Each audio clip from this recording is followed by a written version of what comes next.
Greetings. I am Dr. Noni Davis, and I am here. Let's see, my screen looks kind of small here. Um, don't know what happened. Let's see, can I get a full? I want to exit full screen. Um, I am here from Sya Academy, and here in North Carolina. I am a legacy owner of this institution, and I have we have reached our 29th year.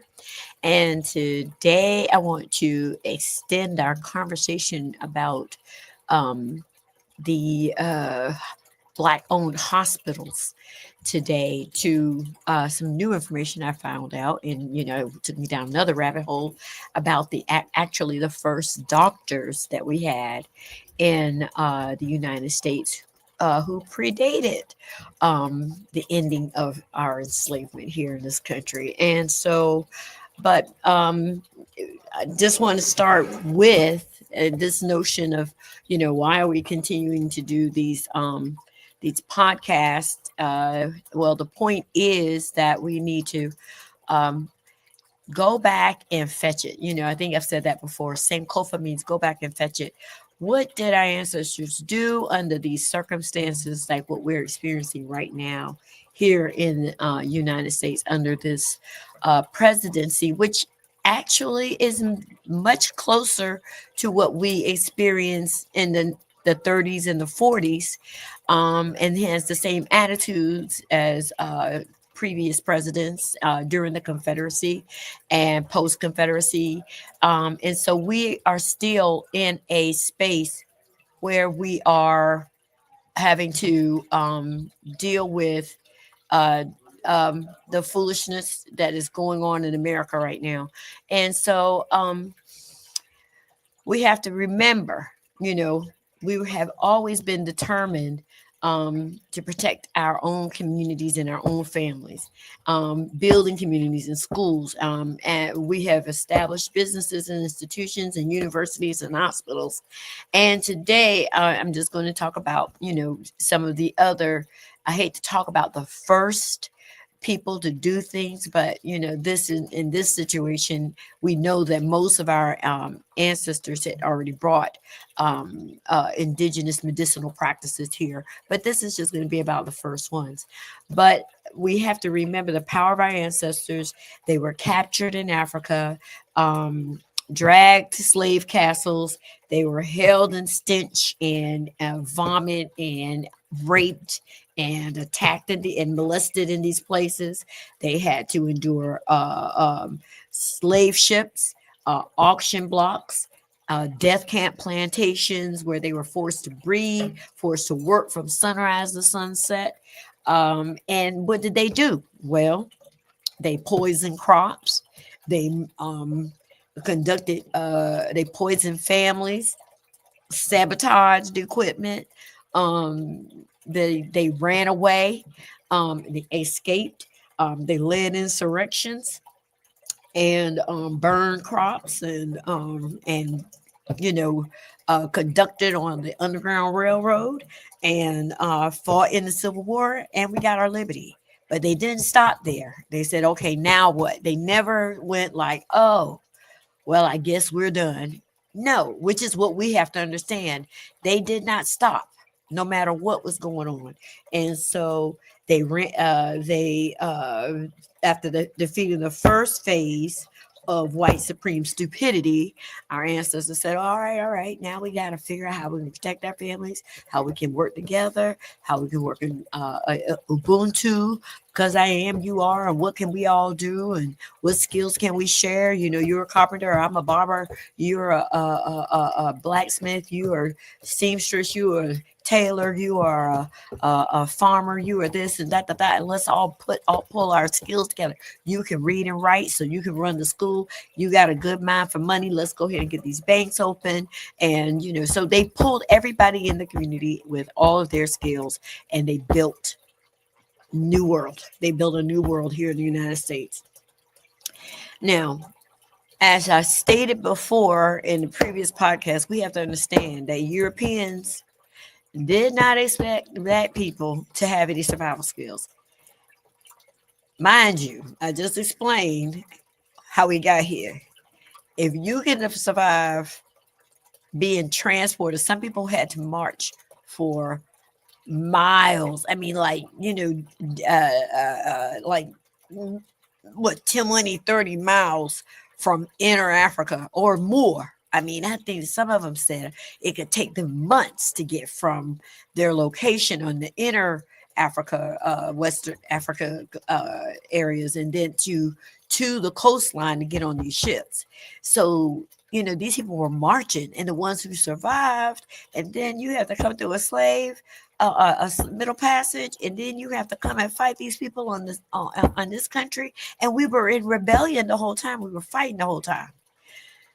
They think we were going to survive after slavery once we got free. Lord have mercy. So, this is the stupidity of satanic white nationalism. I'm going to just put it like that, because they don't see us and they completely disregard facts. So, in 1896, this lady named Megan Wolf in 2006 wrote an article about this crazy man. What was his name? Let me see. His last name was Hoffman, Frederick Hoffman, and he wrote this article in 1896. Now, he was supposedly this very uh, astute statistician. He was a mathematical genius, and he had calculated all this data for Prudential life insurance. If y'all have that life insurance. Here we go. So in 1896, this guy wanted to prove that Africans were uninsurable, and believed that they would eventually you know die out in about 2 decades, because black people were immoral, and black people were inferior, mentally incapacitated or inferior to white people, and we would not be able. We were full of diseases. We had multiple partners, and we were doing all kinds of crazy stuff. I mean, it was ridiculous, the data he used. But imagine, he's a statistician, and I was surprised at how Megan Wolf interpreted this action. Like, she was confused about how can this man have all of this excellent data that was used to track, diseases in the country, and then when it comes to black people, when it came to us, he went off the rails. I'm like, are you kidding me? Anyway, we know that racism is the root of evil in America. This is the satanic cult stuff that they do. And so what he did, like I said, he claimed that they were, he used pseudo-scientific evidence. He did not triangulate the data. When I was working on my master's and even in my doctorate, everybody knows that you have to have peer review.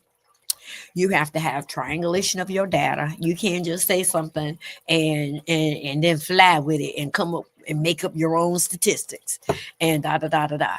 Well, thankfully for us, Dr. W.B. Du Bois, whose picture I forgot to pull up, who is considered one of the founding fathers of sociology, said, "You crazy." Mr. Frederick Hoffman has lost his mind. He said, first of all, how are you calculating data without considering any variables? He said the African American community is stratified. Some of this stuff is going to be based on where you live. It's going to be based on, um, yes, I don't know what's going on, Papa. It's like it won't let me do a full screen. I'm right here. And when I try to enlarge it, it won't let me enlarge it. I don't know. But anyway, not sure what's going on. But anyway, so Dr. W.B. Du Bois and what his name was, Kelly Miller, was an African American person. mathematician, I'm sorry, at Howard University, and they looked at his data and said, this is insane. He did not consider, oh, there we go. He did not consider that you have different social classes among African Americans. He did not consider the social status. He didn't consider the academic status. He didn't consider the skill sets of people who lived in the urban areas in overly populated communities who did not have access to certain, amenities, like, they all were private in these buildings. If somebody got sick, everybody got sick. And if you lived in the country, you may have had access to food, but you had to deal with racism and stuff like that. He did not take any into account the factors that affected people's everyday lifestyle, and he didn't make any differentiation between those different aspects of a person's life, because he did not triangulate his data. Anyway, and he definitely did not pre-review. He didn't ask nobody. He just came up with pulled this nonsense out of his head and said all these crazy things about us. And so Dr. W.B. Du Bois said, all right, he said, let me do some research. So he and Mr. Miller, I think that guy's name, Kelly Miller, went and did their own research. And they found out, they said, Mr. Hoffman, you are from Germany. And according to what we found out in Germany, that the African American community is healthier, just slightly, but healthier than the predominantly white community in Germany, Munich, Germany in 1896. So what? And then he said, you know what else I found out? That these same statistics that you're saying only represent the African American community can also be found among immigrants, European immigrants to our country in 1896. So in that manner, he was able to refute. They were able to refute this foolishness that this man said. Now, do you think that the white people, when they heard this, they said, oh, okay, well, let's go ahead and extend these insurance policies to these African American communities? Oh, no. Stupidity continued to reign, and they decided to follow Frederick L. Hoffman with his stupid idea and continue to walk down that road. And it's okay, because we got our own insurance companies, and so we didn't let that stuff bother us. But imagine that this is the stuff that was going on. And a lot of it was also, Hoffman was in alignment with this foolishness, as were the billionaires of his time, because they did not want, they were still under the guise of white fear. White fear has been around forever. They're fearful of their own demise, of the reduction in their population, which is a lot of the reason why they're doing all this foolishness right now. They're scared. Excuse me. And, as you should, because if you keep digging holes for people, dig two, one for me and one for you, and you're going to fall in that hole, because you have created unnecessary drama in the world. You have caused poverty when you didn't have to. You have caused health conditions when you didn't have to. You've caused homelessness, and you didn't have to. And you've created hate among other people when you didn't have to do that. That goes around comes around. So one reason was because he wanted to ensure that by 1916, Black people were gone, and we were like, we still here. And so last week, I spoke about Black hospitals, and so now we understand the need for our hospitals, because we are still, as African Americans, we still have a higher mortality rate. And the other thing they didn't consider was the white violence. The white violence against Black people would increase our mortality rate, still relative. And then, we have high infant mortality rate. We have higher maternal mortality rates. We are not, our diagnosis and access to medical procedures is limited because of the bias in medical practices. So systemic racism is the root of all evil for African Americans. So what I learned as I was about to go into another unit, I was like, oh wow, okay, let's see what let's see. Oh wait, I'm sorry. Let's see, where's I'm not doing screenshots and going my units here. I don't know. Photos, albums, black shared albums. Where are my albums? Oh my goodness, my albums disappeared. So I want to just close this out. Shared album details. Let's see. Um, so I learned about. I'm going to go to this guy. So the first doctor that we had here in the United States was a gentleman named Dr. James McCune Smith. He was the first African American, and let me see if I can find him. At least I can pull him up. Oh, no, nope. I'm sorry, y'all. This might be my computer's acting crazy. Let's see pictures.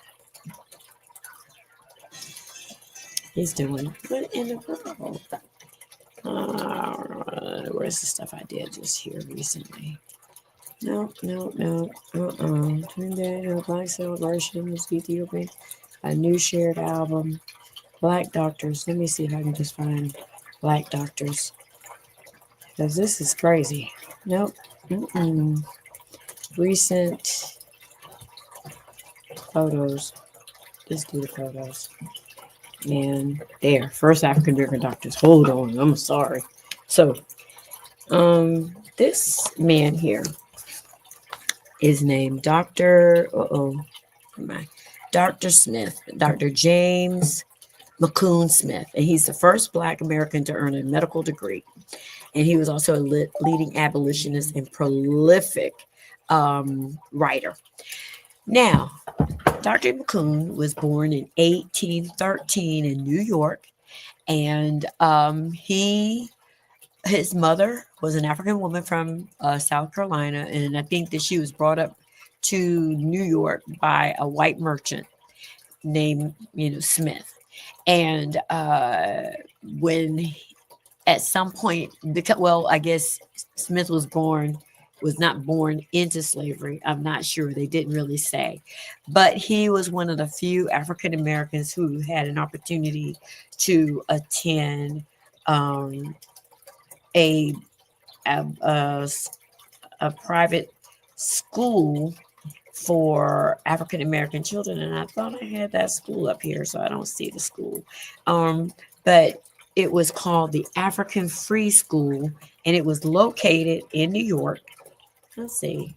No, I don't have it. So, an African Free School in New York, and it was built for Black children.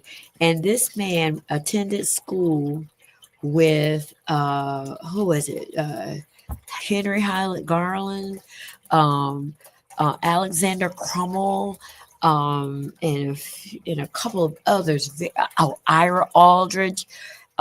These are famous African Americans who were educated at this school and became prominent leaders in the United States. So Dr. Smith tried to attend college here, and of course they wouldn't let him. So he was forced to go to Glasgow, Scotland, the University of Glasgow in Scotland. And I think, what year did he graduate from there? He graduated from there in the 1830s. And he and University of Glasgow at this time, Scotland was a big hive of abolitionists. So I think Frederick Douglass also traveled there. So a lot of African American abolitionists went there, spoke there at the abolition for the abolitionist movement and all of that. Um, and so Dr. McCoon Smith graduated, and then he came back to the United States. And when he got here, he opened up a medical practice that served both black and white people, male and female, in New York. Um, he also became an ardent abolitionist, and let's see, and so he worked with Frederick Douglass. He published articles in Frederick Douglass's newspaper. He was a writer. He wrote poetry as well, but he was a very dynamic personality. Let's see. They said he also forecasted the transformational impact that African Americans would have on American culture. And he said it would be in poetry and music. I was like, what? And arts and things like that. So instead of regarding African Americans as, y'all need to let us in, he said, it's okay. We are amazing as we are, and you just don't even know the level of skills and talent that we have, and so which is okay. But he opened up his own medical firm. He also opened up a pharmacy, and let me see if I've got a picture of that. Oh my goodness, this thing is on. Let's see. So this is a picture of one of his buildings. It says his back room. I think in that back room he owned he had a pharmacy. Let's see. There's quite a bit of historical structures or buildings that are still in honor of him. That's McCoon Smith. And then this is where he attended school in Scotland. I think that's it. University there. I think that's the university. I'm not sure. Let's see. And I think that's all I have, Dr. McCoon. Yeah. And so let's see. So he also wrote peer-reviewed articles, and I thought that was crazy because we this is what I had to do this myself.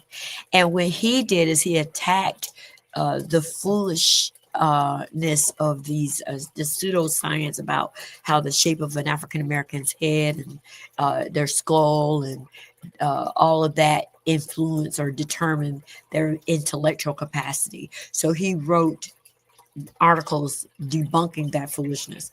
And then and I think the name of it was called The Fallacy of Phrenology.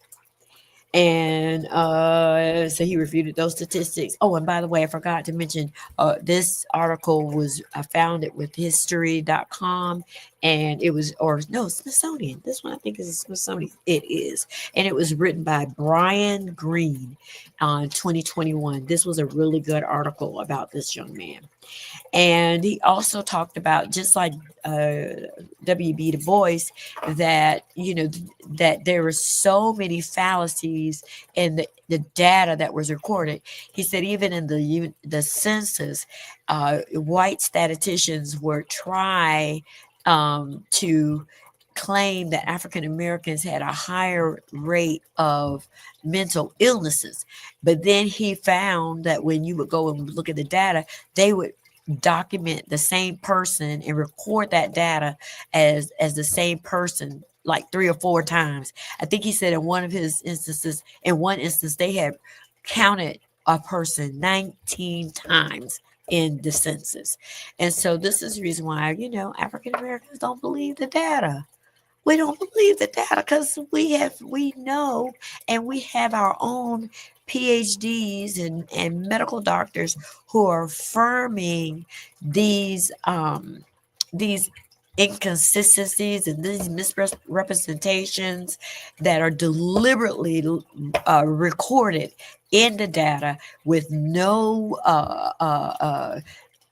academic support of that or reasoning that supports this data. People are just creating stuff and using it to prove their own prejudices and biases. And we are told when we go in to a master's degree program, or even any program you go into, really, if it's academic and you're having to do research, they're going to tell you can't make up your data.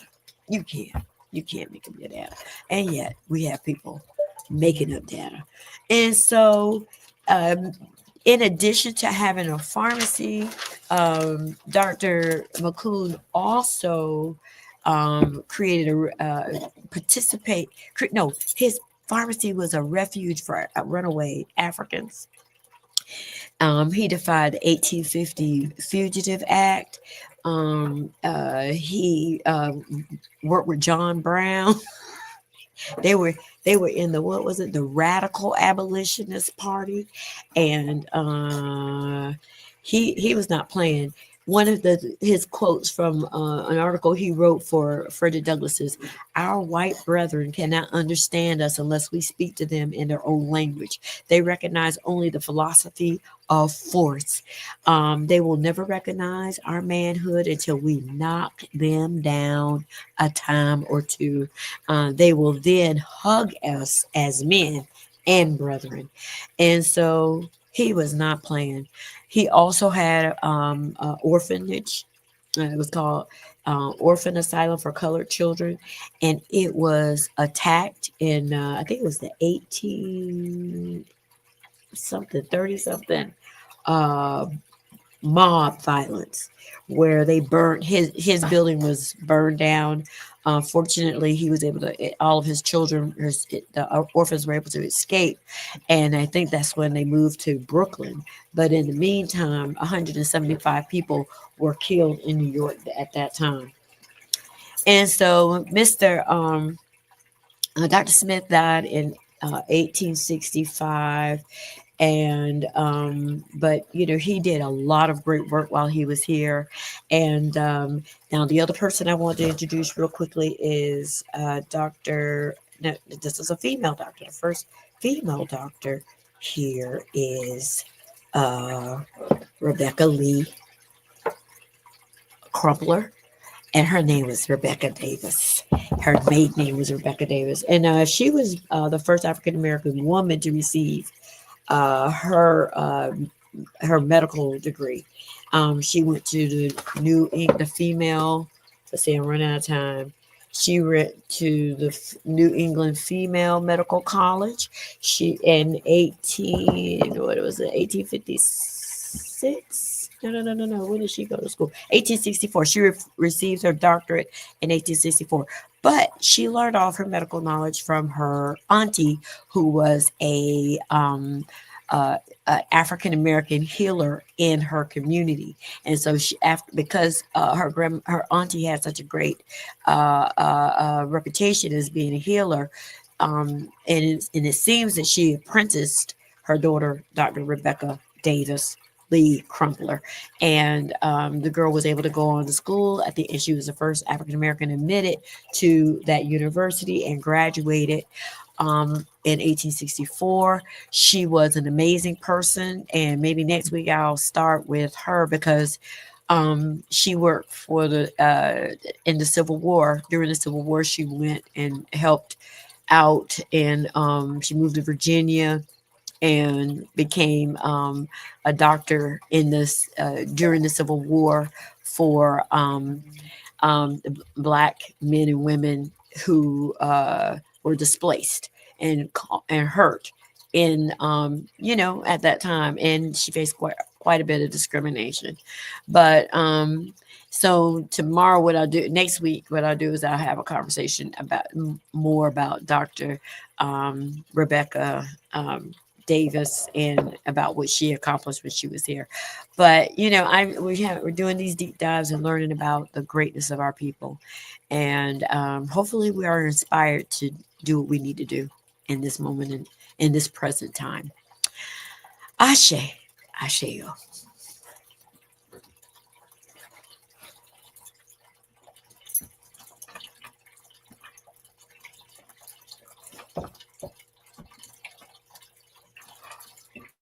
If you're talking, they will hear you. We all want our kids to grow up safe and healthy, so we show them how. And we tell them with honest conversations that let them know what we expect. Not just one time, but every chance we get. That's especially important when it comes to alcohol and other drugs. Kids not only need to know the dangers and how to avoid them, they need to hear it often from you. And when it comes to pain medications, opioids, they need to know that they should never be taken without a prescription and never shared with friends or family. It's dangerous and illegal. So talk with your kids and guide them through the challenges of growing up safe and healthy. Because when you talk, they hear you. For more information about talking with your kids about underage use of alcohol and other drugs, visit underagedrinking.samhsa.gov. So don't they hear you? You can do it if you try.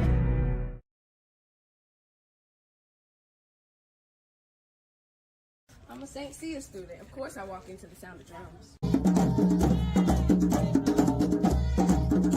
a St. Sya student. Of course I know my mother.